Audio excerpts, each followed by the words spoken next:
প্রকাশ সিনহা আমাদের প্রতিনিধি সরাসরি রয়েছেন আমাদের সঙ্গে। প্রকাশ, অরূপ বিশ্বাস তিনি চিঠি দিয়েছেন এবং তৃণমূল কংগ্রেসের এই তহবিলে 3টি ব্যাংক অ্যাকাউন্টে ডেবিট ফ্রিজ করার জন্য এই মুহূর্তে এনফোর্সমেন্ট ডিরেক্টরেটের অফিসাররা তারা মূলত কোন কোন বিষয়গুলো খতিয়ে দেখতে চাইছেন এবং কোথায় কোথায় তারা তল্লাশি চালাচ্ছেন?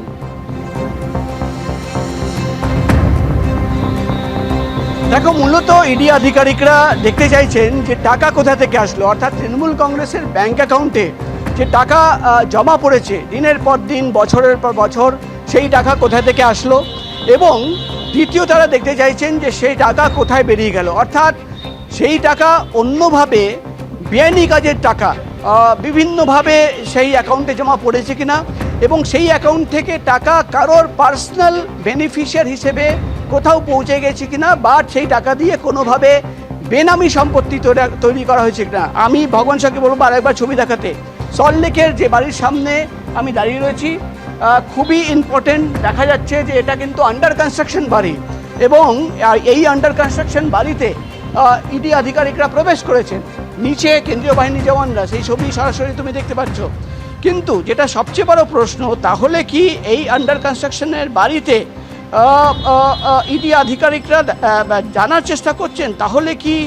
টাকা এখানে ইনভেস্ট করা হয়েছে, অর্থাৎ তৃণমূল কংগ্রেসের অ্যাকাউন্ট থেকে যে টাকা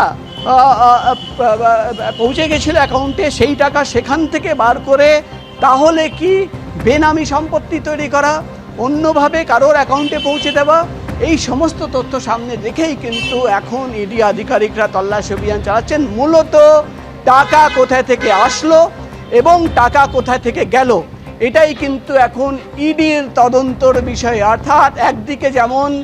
বিধাননগর পুলিশ তারা তদন্ত করছে যে কারা টাকা জমা দিল, কিভাবে বেআইনিভাবে কোনো টাকা সেখানে জমা